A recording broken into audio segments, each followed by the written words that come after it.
99% of diseases are emotional. They're caused by excessive or underactive chakras, which are emotional. Okay.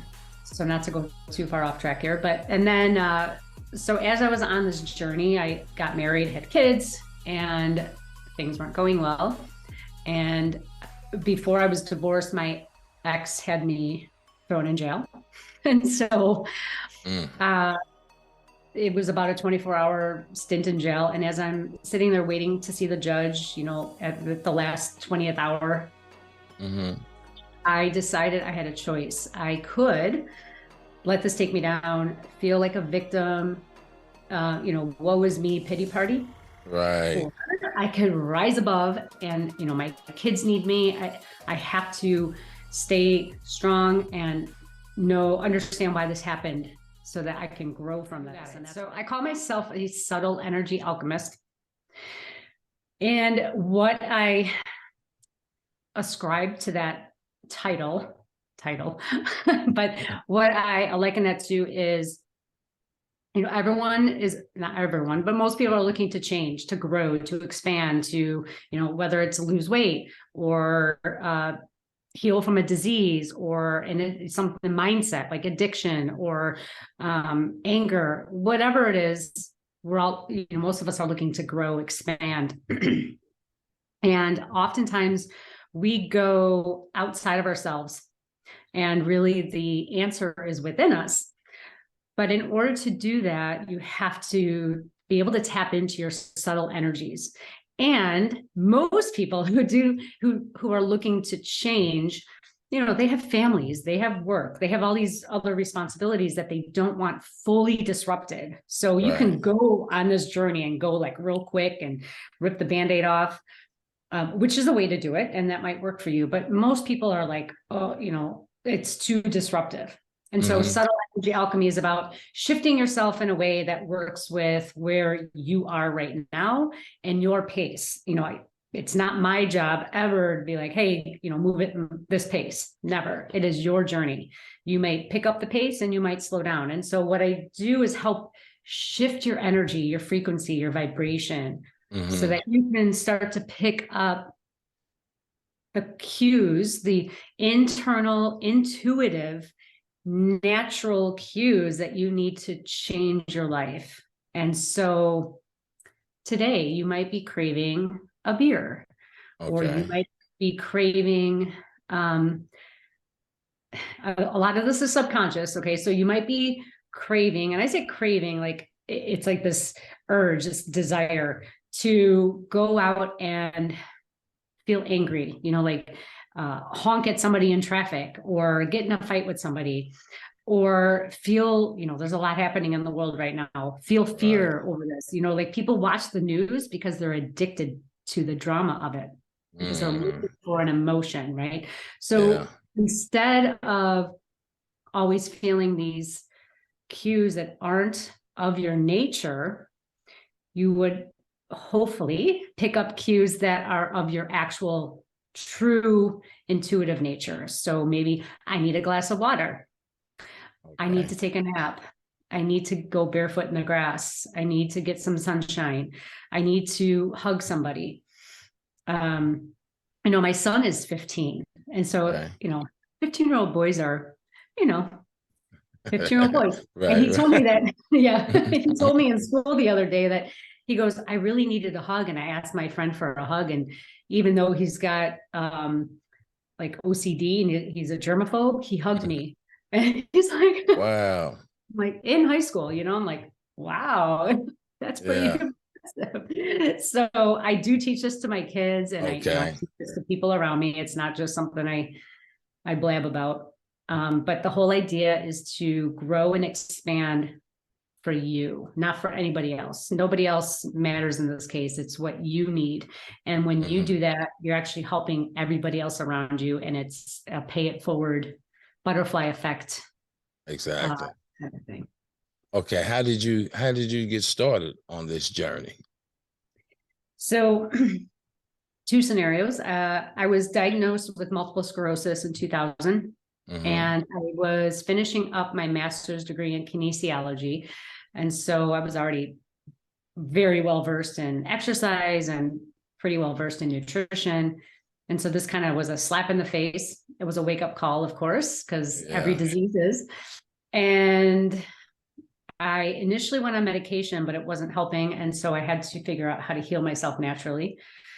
And I do now have a Facebook page with about over 22,000 people in it to help heal MS naturally. Okay, good. But honestly, it goes to any disease. And that's what I chose and was a huge turning point also. Good for you, because like you said, you could have got on that pity pot. I'm a victim. And, you know, I know people that still, you know, on that same pity pot for years, you know, so that's good for you. And that's real good, you know, for people who listening. You was talking about that emotion part. I don't want to just glance over that part, right? Because a lot of what I'm learning in this recovery process is that I'm really learning how to survive my emotions, if you will. Can you tap into that emotional part a little bit? Because a lot of people, especially in active addiction, we really don't know a healthy way to deal with our emotions. Right. I would love to, because this is one of my favorite parts. So, and I will mention I'm in school to get my doctorate in integrative medicine. And this is interestingly enough, I mean, I've been working with emotions for some time now, but integrative medicine is all about allowing your emotions to process and filter through your subtle bodies so that your physical will get the results of it. So whether it's kind of like that saying, whether you think you can or you can't, you're right. So whether you sit on the fence of fear or anger, that is how your body will look, feel, respond to fear or anger. If you sit on gratitude and love and joy, your body responds in that way. So, you know, and I'm going to explain this so that you understand how emotions, your listeners can really understand how emotions affect us. Okay. Out here, we have this body out here. Now, whether you believe me or not, Heart Math Institute, Harvard, all these, Stanford, they've studied this. We have an aura, we have a subtle body that isn't physical. It's energetic. It's out here, and it could be mapped. Okay. Now, all of that comes in from the environment and affects us positive, negative. Sometimes it sticks to us, sometimes it doesn't. And what happens is it starts to trickle down and comes into the physical body itself. But that energy out here is quick. It's fast moving. It's the speed of light. It's always moving. It's the realm of possibility out here. Okay. Once it hits the physical body, it's now what you chose. Okay, so a lot of people don't like that, you know, you choose your reality, because it feels like a victim mode. But you can also spin that into a positive and say, okay, well, if I choose my reality, then I choose this, right? I choose positivity, I choose joy. So when it hits the physical body, it's dense. This is a dense body, right? It moves very slowly. So I say this because if you decide to shift and change, it doesn't happen overnight, because this body takes a while to catch up to that. It's like weight loss, right? It feels like it takes 2 days to gain 15 pounds, but 2 years to take it off, right? Right. Kind of how it happens. Yeah. It's a slow process, losing weight. It's slow, right? Because this body is so dense. It does not move at the speed of light. Okay. The cells inside, another story, but the wave of possibility has collapsed. So all possibilities exist until you choose it and collapse it into your physical body.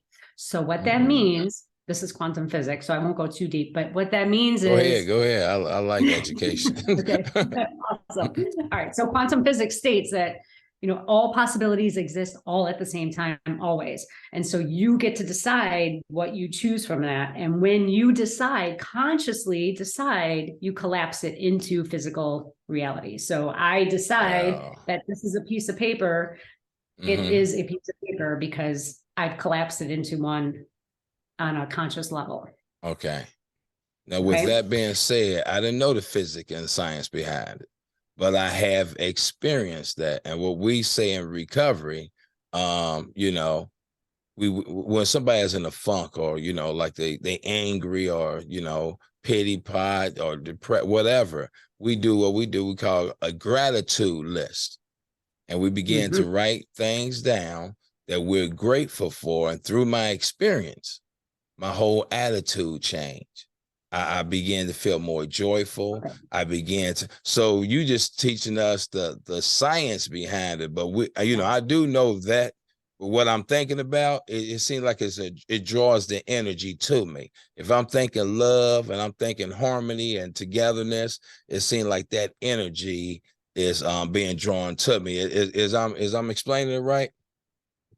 Yeah, you're pretty good. And Vernon, congratulations. That's so exciting. Yes. So gratitude list is a Mhm. great example of something free. And how easy is it to do a gratitude list? Sometimes it can feel difficult, but even if you Right, can name 5 things, like I'm happy that I have my eyesight, it doesn't have to right. be complicated, right? Mm-hmm. Free, simple. Yeah. You changed your whole world around you. So it's somewhat akin to the law of attraction. Okay. So, Yeah.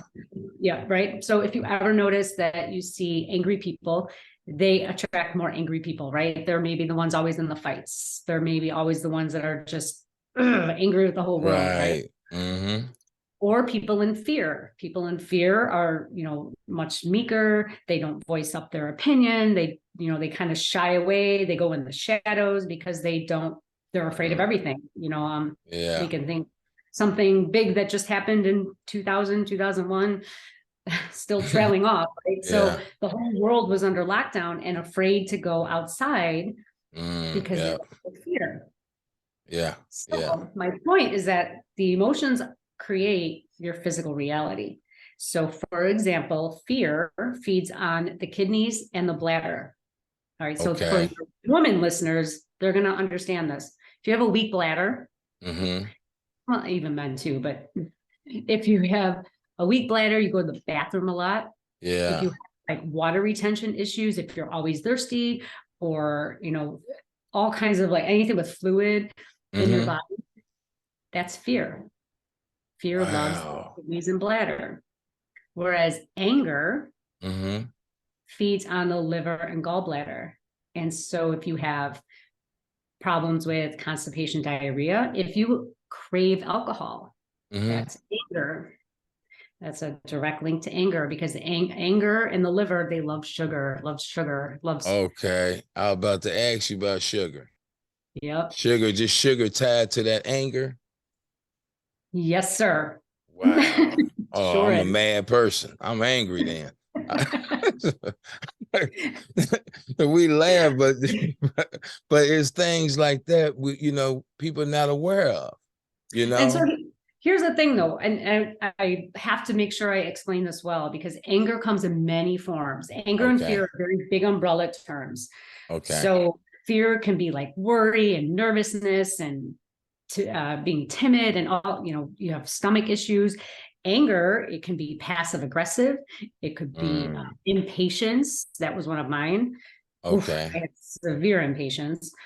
And thus, I have my gallbladder meridian is, I have to pay attention to it a lot, because it is still, even though I've resolved the impatience, Mm-hmm. it's still an issue because the physical is taking a long time to catch up. Okay. But I have resolved my bladder issue, because I did have fear too. My bladder issues are all gone because I have really like worked on my fear issues. Mm-hmm. So it is totally possible to heal, in that if you understand when emotions are causing you physical problems, then you Mm-hmm. work on emotion, because the physical will catch up. It's just, if you work on the physical, it can't go in reverse. If you work Okay. on the physical, it does not work on the subtle energies out here. It's Mm-hmm. only going down. It's Okay. an inward causation, not an outward. Okay. So when people are like, well, I've tried diet, I've tried, whatever actual physical things, it will only work temporarily because you did not work on the emotions.